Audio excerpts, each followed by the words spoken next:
Okay, so you've got your fabric lining on there. So now what we're gonna do is we're gonna actually put the burlap on. Okay, so what you're gonna need to do for this one is put on some junk clothes because you might get them messy and they may never get clean. Next, you're going to need scissors. Okay, you're gonna need some gloves so that way you can protect your skin.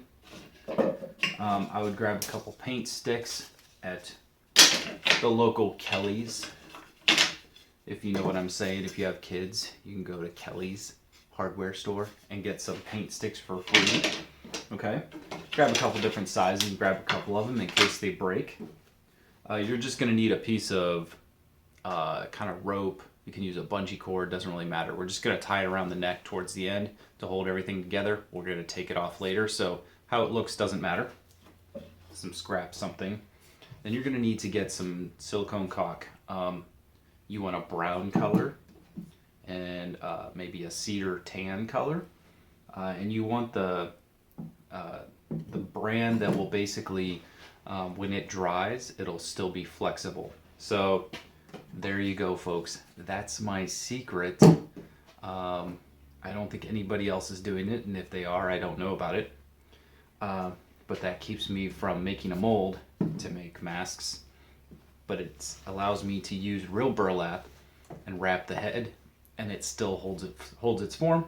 So there you go, secret's out.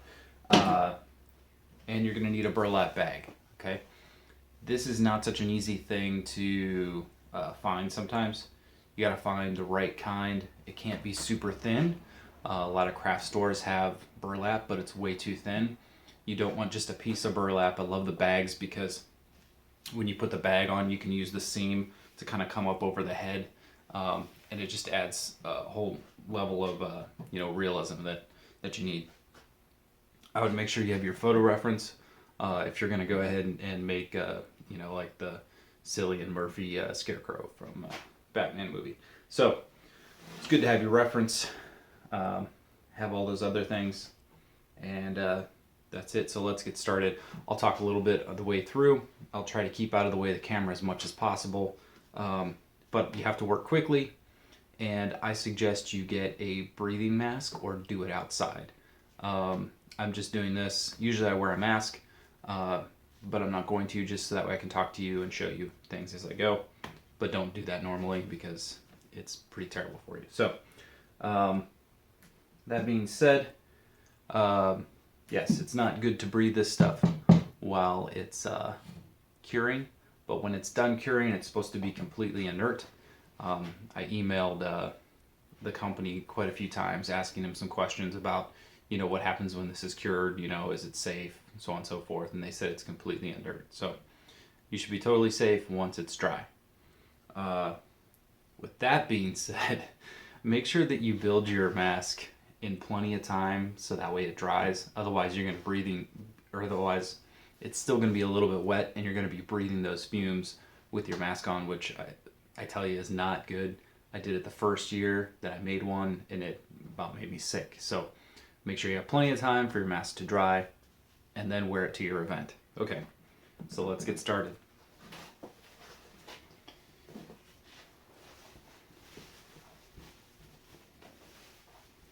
First, I'll take my bag and do kind of a pre-test fit. So I'll just sink it down here onto my head and say, yeah, something like that's going to be pretty good. Okay, so what I'll do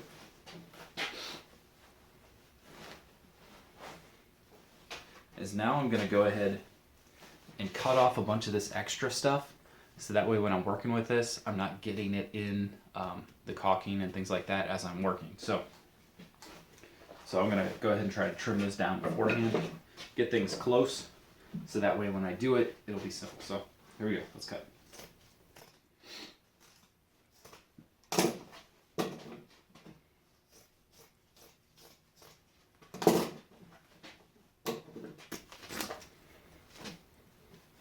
Oh, by the way,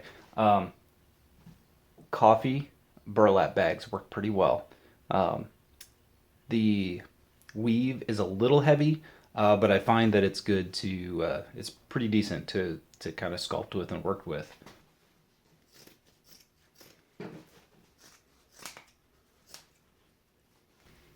All right, so this is all extra here, but what's going to happen is this is going to wrap down. I'll show you. This is going to kind of come down and wrap around. Oops, sorry, wrong side. What's going to happen is this is going to wrap down around the side here, like this, and this is going to become your seam. Okay, this is where, after you're done, you're going to cut here, okay, and that's going to be how you can open your mask up and take it on and off. But this will create a nice natural flap that will cover that seam, okay? So just keep that in mind when you're working on it. You want to put the bag on the opposite side of the head, the corner, okay, and see how it comes down and wraps around like that. See? Opposite side of the head, maybe towards the middle, like right about here on your head, okay? See, like that. And I'm like, okay, that looks pretty good. I like that. All right, perfect. I'm just going to trim it down just a little bit more. The more you can take down, the easier it's going to be to work with. You don't want to take too much off because you're going to need some of it later. But depending on how far you want the bag to come down on your body, I'm going to trim it pretty close, almost just around the neck. So if I was wearing a shirt collar and a tie, you could see it still. So it's going to be pretty short for mine. But I still want to make sure that I have enough to work with. But this is way too much. So I'm going to cut down the seam of this bag to make it easier.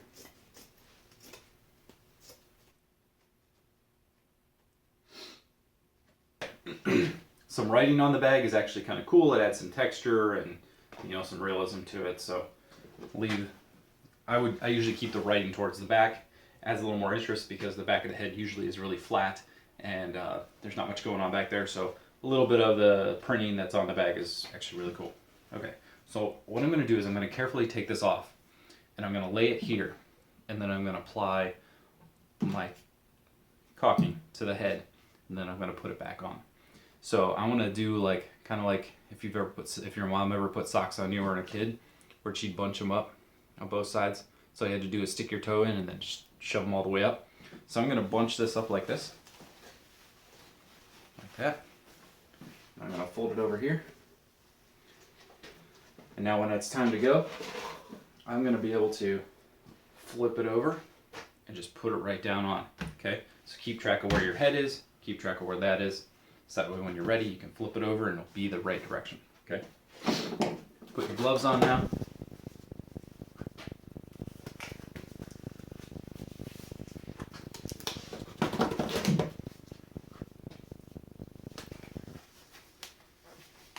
Like I said, this would be the point where you put the mask on, your breathing mask, or go outside because this stuff is pretty strong. Make sure your sticks are handy. Okay, I don't use a caulk gun because it's a waste of time. I don't have time for that. So what I will do, take my utility knife, and right there is the end of the tube. So right here, and then I'm going to add about 1/4 of an inch. I'm going to cut right inside of where this piece of plastic is. So I'm going to cut right inside there. So that way I can cut the end off and I can scoop it out with a paint stick. Here we go.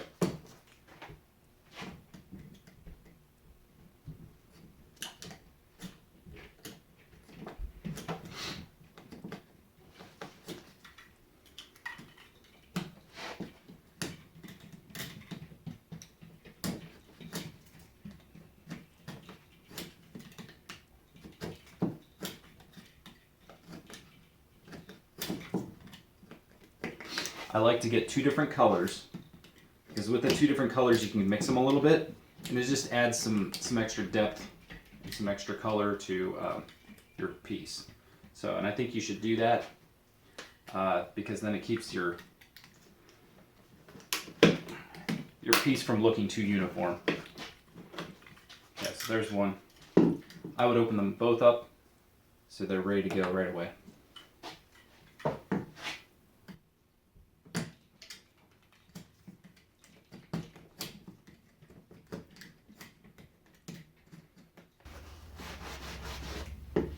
Let's get into this.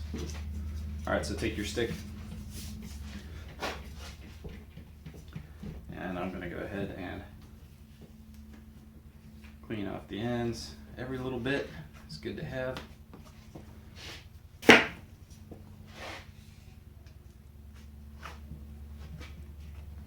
See how the colors are mixing a little bit? That was bad. The colors are mixing just a little bit, which makes it look real nice and kind of even, or uneven and natural.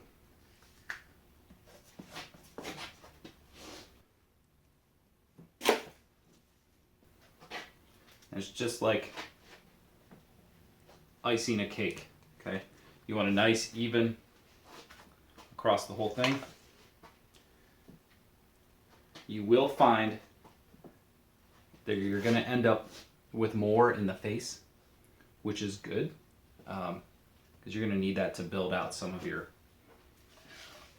parts of your mask. If you notice, some of the masks in the movie, they have parts where they're kind of sticking out a little bit more, where the seams come together and stuff. And that's where I use that extra to shape and control the burlap a little bit more. Okay. So like I said, you just need to kind of keep track of, well, like I said, you need to keep it even. So kind of keep track of where you put stuff and how thick it is. And now I'm going to grab the other tube. Add some more. You see how I kind of patchwork this side? This color. I put some here, some there. Not everything's across the whole surface. So that's good, because what I'm doing is I'm making it uneven and random, which you want. Just, it adds realism to it. And you'll kind of see this other color kind of come in and just kind of cover your whole head.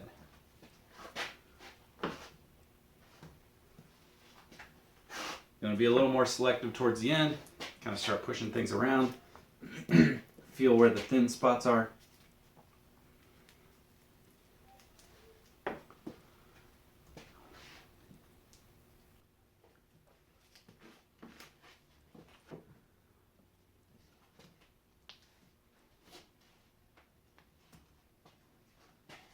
Unless you have an enormous head, 2 tubes of caulk should be pretty good.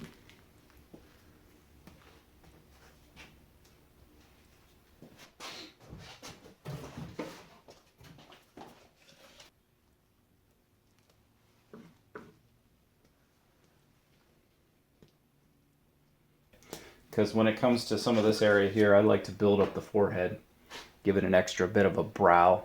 So I like extra material right there. Helps me build that fold. I'll pull some of that stuff from the eye up there a little bit.